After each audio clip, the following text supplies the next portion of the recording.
फिलहाल अभी हमें देखना है क्लास 9th का एक प्यारा सा सवाल जो कि अक्सर एग्जाम में पूछे जाते हैं। और क्यों क्या है, जरा गौर फरमाइएगा। सवाल हमारा कह रहा है कि प्रूव दैट, हमें प्रूव करना है x cube plus y cube plus z cube minus 3xyz that equals to 1/2 into x plus y plus z into x minus y whole square plus y minus z whole square plus z minus x का whole square. हमें यह prove करना है। तो एक बात हमेशा याद रखिएगा, अक्सर अलजेब्रा का कोई भी सवाल हो तो उसमें क्या होता है कभी कभी कि हमें किसी और आइडेंटिटी का इस्तेमाल कर कर हमें किसी दूसरे आइडेंटिटी को प्रूव करना होता है। राइट ना। मैं क्या कर रहा हूं, गौर फरमाइएगा।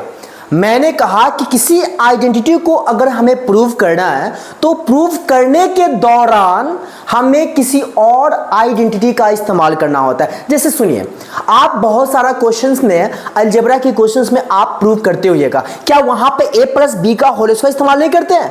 करते हैं ना। तो वो भी तो आइडेंटिटी है। a माइनस बी का होल स्क्वायर भी इस्तेमाल करते हैं, वो भी तो आइडेंटिटी है। a square minus b square इस्तेमाल करते हैं, वो भी तो आइडेंटिटी है। मतलब एक आइडेंटिटी का इस्तेमाल कर कर हम किसी दूसरी आइडेंटिटी को हम प्रूव करते हैं। वैसे ही यहां पे गौर फरमाइए, x cube plus y cube plus z cube minus 3xyz को हमें यह प्रूव करना है। तो आप शायद याद करिए, बचपन में आपने पढ़ा था a cube plus b cube plus c cube minus 3abc that equals to a plus b plus c into a square plus b square plus c square minus a b minus b c minus c. ऐसा होता है ना। तो गौर फरमाइए, आप यहां पर जो देख पा रहे हो x cube plus y cube plus z cube minus 3xyz, तो क्या मैं इसे ऐसा लिख दूं, x plus y plus z into x square plus y square plus z square minus x y minus y z और माइनस जेड एक्स। कहोगे sir क्यों नहीं? मैंने इसे किसके बदले लिखा? मैंने लिखा x cube plus y cube plus z cube minus 3xyz के बदले लिखा हमने क्या, x plus y plus z into x square plus y square plus z square minus x y minus y z minus z x. देखिए ये सवाल जो देख रहे हो ना, कभी कभी कुछ बच्चे क्या करेंगे, आरएचएस को मल्टीप्लाई वगैरह करके सॉल्व करके ये एलएचएस भी ले आते हैं। वैसा नहीं करना है। चलिए अब जरा ध्यान दीजिए कि हमें क्या चाहिए। हमें यहां पे चाहिए half into x plus y plus z into और भी आगे टर्म चाहिए। तो एक बात बताओ, यहां पे हमें तो x plus y plus z आ गया, यहां भी चाहिए x plus y plus z, लेकिन साथ में क्या चाहिए, 1/2 चाहिए। तो यहां पे 1/2 लाने के लिए आप ऐसा करो, 2 से डिवाइड, ठीक है, 2 से डिवाइड और हम 2 से मल्टीप्लाई कर देते। यहां पे half x plus y plus z into, मैंने मतलब यहां पे 2 से डिवाइड किया। क्यों किया? क्योंकि हमें नीचे 2 चाहिए, कर दिए। अब हम 2 से मल्टीप्लाई कर रहे हैं, तो 2 से ना इन सब में मल्टीप्लाई करेंगे। तो इन सब में मल्टीप्लाई करेंगे, क्या आएगा, 2x square plus 2y square plus 2z square minus 2xy minus 2yz और माइनस 2zx। उम्मीद है यहां पर दिख रहा होगा आपको, ठीक है। क्या मैंने क्या, 2 से डिवाइड 2 से मल्टीप्लाई। ऐसा क्यों? क्योंकि हमें चाहिए यहां पे 1/2 into x plus y plus z, यानी हाफ चाहिए था, इसलिए मैंने यहां पे 2 से डिवाइड किया और उसके बाद 2 से मल्टीप्लाई कर दिया। 2 से मल्टीप्लाई हमने कहा, क्या देख रहे हो ना, 2 से हमने मल्टीप्लाई किया, इसमें किया, ठीक है। अब बताओ मुझे half x plus y plus z चाहिए, यहां पे आ गया। देखिए यहां ये चाहिए, हमें ये आ गया। तो इसमें एज इट इज आप इसको आप क्या करो, रहने दो। तो रहने दिए, half x plus y plus z, ठीक है। उम्मीद दिख रहा होगा। अब गौर फरमाइए, ये 2x स्क्वायर जो देख रहे हो, क्या मैं इस 2x स्क्वायर को x square plus x square लिख दूं? आप कहोगे सर क्यों नहीं? लिख सकता हूं या नहीं लिख सकता हूं? लिख सकता हूं ना। चलिए 2y स्क्वायर है, क्या लिख दें, y square plus y square. 2z square है, क्या लिख दें, z square plus z square. And बाद बाकी जो देख पा रहे हो ये टर्म एज इट इज लिख दो, माइनस 2xy माइनस 2yz और माइनस 2zx, ठीक है। उम्मीद है दिख रहा होगा।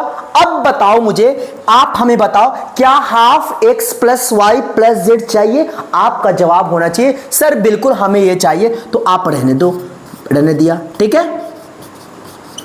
अब जरा गौर फरमाइएगा, यहां पे बातें समझना है। एक बात बताओ, हमें चाहिए x माइनस वाई का whole square. x minus y का होल स्क्वायर कब आएगा? मैं बार बार कहता हूं कि हमें क्या चाहिए उसको ध्यान रखना है। हमें चाहिए x माइनस वाई का होल स्क्वायर। तो x माइनस वाई का होल स्क्वायर का मतलब क्या होता है? X square plus y square minus 2xy, यही ना होता है। तो आप खुद देखो, क्या यहां पे x स्क्वायर है? आप कहोगे सर बिल्कुल है। क्या वाई स्क्वायर है? आप कहोगे सर बिल्कुल है। माइनस 2xy है? आप कहोगे सर बिल्कुल है या नहीं? X square plus y square minus 2xy क्या होता है? एक्स माइनस वाई का होल स्क्वायर। और हमें चाहिए क्या? आप देख सकते हो। तो क्या मैं इतना के बदले में x माइनस वाई का होल स्क्वायर नहीं लिख सकते हैं? आपका जवाब होगा सर क्यों नहीं लिख सकते? लिख सकते हैं ना। चलिए, उसके बाद क्या चाहिए? यहां देखिए, y माइनस जेड का होल स्क्वायर क्या होता है? Y square plus z square minus 2yz। क्या इसमें कहीं पे y square plus z square minus 2yz है? आपका जवाब होगा सर देखते हैं। तो देख लो, y square plus z square और माइनस 2yz है या नहीं है? Y square plus z square minus 2yz क्या होता है? वाई माइनस जेड का होल स्क्वायर। और हमें चाहिए क्या? आप देख सकते हो। तो क्या इतना के बदले में मैं क्या ऐसा नहीं लिख सकता हूं? आपका जवाब होगा सर क्यों नहीं लिख सकते? ठीक है, आगे देखिए, z माइनस एक्स का whole square. z minus x का होल स्क्वायर का मतलब क्या होता है? z square plus x square minus 2zx क्या ऐसा है? आपका जवाब होगा देखिए, z square plus x square minus 2zx है या नहीं है? फिर देखिए, z square plus x square minus 2zx क्या मैं इसको ऐसा नहीं लिख सकता हूं? z माइनस एक्स का होल स्क्वायर। और आप हमें जरा बताइए, ये जो टर्म आया हमें क्या चाहिए था? यही सब तो चाहिए था। और इस तरीके से हमें आ गया और इसको आराम से, प्यार से, शिद्दत से PROVED प्रूव्ड लिख सकते हैं। तो उम्मीद करता हूं आपको ये कॉन्सेप्ट जो मैंने बताया अच्छे से बखूबी आपने समझा होगा। देखिए, इस क्वेश्चन में क्या करते हैं बहुत सारे बच्चे, इस क्वेश्चन में बहुत सारे बच्चे क्या करेंगे? RHS को पूरे टर्म को मल्टीप्लाई कर देंगे। और पूरे को मल्टीप्लाई करने के बाद ये छोटा सा टर्म देख रहे हो ना, x cube plus y cube plus z cube minus 3xyz, इसको ले आएंगे। लेकिन ऐसा आपको कतई नहीं करना है। करना क्या है? LHS को सॉल्व करके RHS तक पहुंचना है। तो उम्मीद करता हूं समझ में बात आई। चलिए, तो आज के लिए इतना ही। Thank you.